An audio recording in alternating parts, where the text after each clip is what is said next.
That's called the Great Lakes Building. But before the Great Lakes was there was a building there called the Wigwam. And in the Wigwam, they held the 1860 Republican National Convention. And it was at that convention that Abraham Lincoln won the nomination to run for president. He won that nomination by 2 votes, and 2 votes only. Went on to become the 16th president of the United States. It all started right here. You want to go to the lake? Let's go to the lake, shall we? We're not going to go in, but we're going to get you as close as possible, okay? But first, we have to go down the main branch of the Chicago River again, which means more buildings. Don't groan.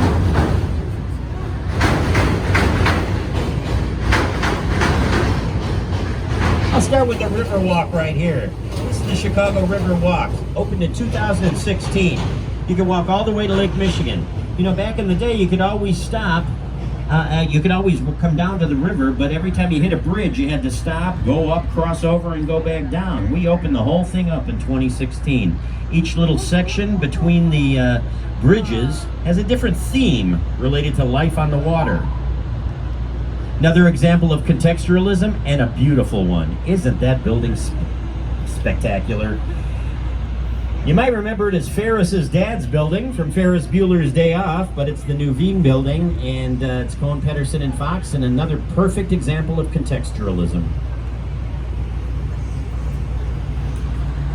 A lot of movies filmed in Chicago besides Ferris Bueller, you know.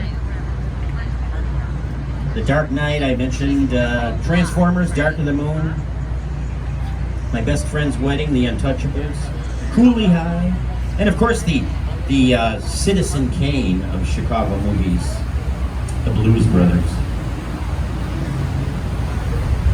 This breaks my heart. This is something that is a COVID casualty.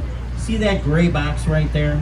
Usually 15 minutes after the sun goes down for 2 hours, that projects art onto the face of the merchandise mart. That entire building becomes a canvas for the work of several artists and filmmakers. It's absolutely spectacular. It's called Art on the Mart. If you're ever back in town and they're doing it, I urge you to come down to the Riverwalk and check it out. Riverwalk's lit up at night, and it's safe-ish. This is called the Jetty down here. There are floating plants there with places for fish to spawn underneath there. We bring Chicago school children here and teach them how to fish. It's catch and release. Believe me, you do not want to eat the fish coming out of this river. The lake any day of the week, the river not so much.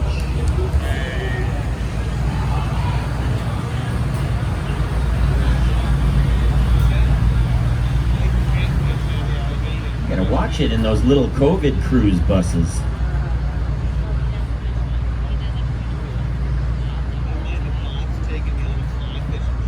Left 2/3 of the building, the builder's building.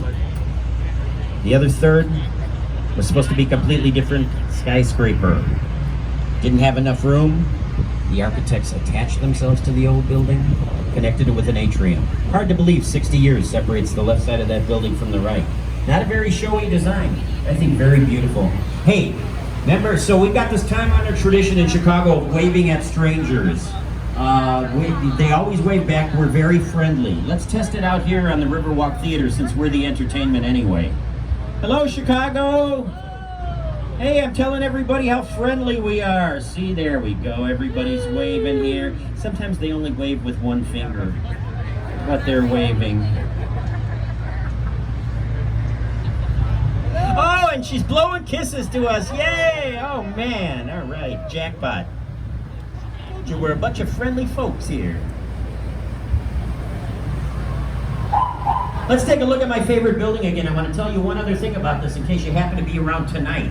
Take a look at that building when it's lit up at night. You won't realize you're looking at the same building because it's kind of like a shapeshifter.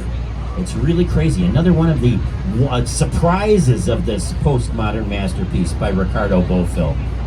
The building next to it, maybe not so much, 55. That's an example of what we call brutalism in architecture. And believe it or not, that is an architectural style.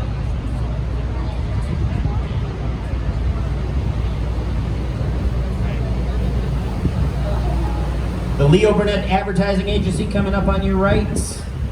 Very crazy looking building. Columns within a columns, windows with mullions and reflector bits in the middle that actually serve a purpose. They reflect natural light back into the building. That helps with energy efficiency. That's from 1989. Roach and Dinkaloo were the architects. This is State Street, the oldest street in Chicago and one of the most famous streets in Chicago. Yeah, I'm sure you've heard it mentioned in a song or two.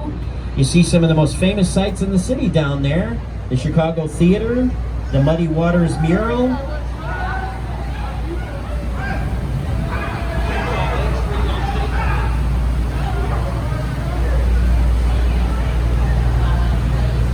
Yeah, alcohol and boats, always a good idea.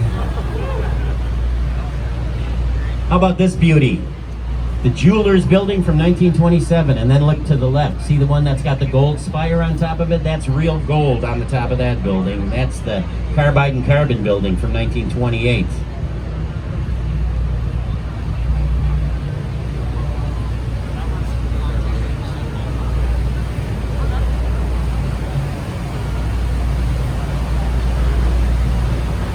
Skinniest skyscraper in the city right here, Mather Tower in the middle of the block, right next to where what used to be the site of Fort Dearborn. Now that you've got the lay of the land a little more, you might be looking at this spot where Fort Dearborn sat and thinking, doesn't seem very strategic. Well, what you might not realize is that this is the very spot back in those days where the Chicago River and Lake Michigan came together. Have you spent any time on Michigan Avenue during your trip in Chicago? Back in those days, Michigan Avenue was the beach. So if Michigan Avenue was the beach, what is this for the next half a mile until we get to the entrance to the lake? Landfill from the Great Chicago Fire and other sources. All the buildings on this side of the bridge, on the other side of the bridge, are built on landfill. All the buildings on this side of the bridge, on the other side of the bridge, on this side of the boat, are built on landfill, except you're going to see a little point sticking out here. It is it's where the Apple store is. You can't miss the Apple store. It's a glass building with an iPad on top of it. And that's where Jean-Baptiste Dusable had his fur trading operation, right there. This is the Dusable Bridge, by the way. So we'd be in Lake Michigan right now. That's a Mies van der Rohe building. He did design that one. As a matter of fact, their offices were in there. Illinois Plaza, it's a massive structure. 3 buildings, actually. On the other side of this brown building is a big white tower. Take a look at this big white tower. It's the 3rd tallest building in the city of Chicago. It's called the Aeon Center. Back when it first opened in 1973, it was called the Standard Oil Building. We called it Big Stan. Big Stan was the tallest building in Chicago for a hot second until we opened Sears Tower a couple months later. Something else about Big Stan. Look at what it's clad in. Look at the coating on it. That's not the original coating on that building. It used to be clad in beautiful white Italian Carrara marble, and it was beautiful. When the sun hit it, it glistened. At night, when they lit it up, it popped in the night skyline. But a couple of years after the building opened, that beautiful marble decided it didn't like Chicago winters, and it started cracking and falling off. So we had to take off all that marble, which, by the way, decimated the quarry in Italy where Michelangelo got all of his marble to create his masterpieces. We had to take it off. Send it to a refinery in northwest Indiana where they used it for landscaping material and reclad the building in Carolina granite to the tune of $80 million, or $1 million per floor. Hello, Bubble Guy. There's Bubble Guy. He's here every day. Aren't you glad he's using a machine and not going like this in the year of COVID? In any case, the news just keeps getting worse for Big Stan. You know why? Later on this year, he's losing his title as the 3rd tallest building to that one. That big blue tower that's still under construction, when that opens later on this year, Vista Tower will be the 3rd tallest building in Chicago and the tallest building in the world designed by a female architect. There you go.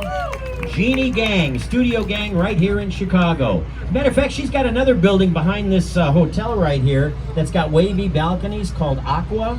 That's the 10th tallest building in town. She's knocking herself out of the top 10 when Vista opens. I'll tell you something else about Vista. Remember I was telling you before that the wind likes to try to blow buildings over?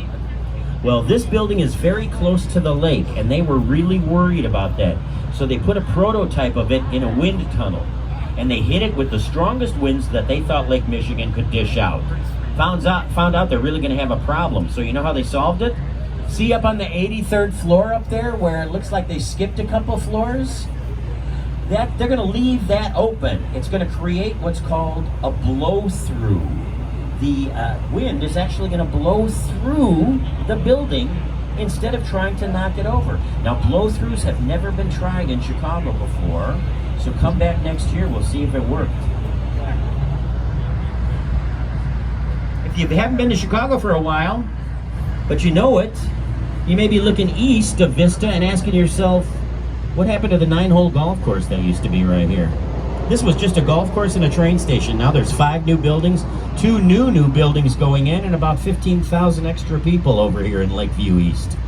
That's a pretty dense neighborhood. So is this one. This is River North. But it would have been a lot denser had they finished that project. That was supposed to be the site of the tallest building in the city of Chicago. That was going to be the Chicago Spire, which was an exquisite design by architect Santiago Calatrava. If you look it up online, you'll be amazed at what it could have been. As a matter of fact, they did all the underground work on the building. They dug the hole. They put their footings in. They poured the concrete. Then they ran out of money and left us with a $50 million hole in the ground.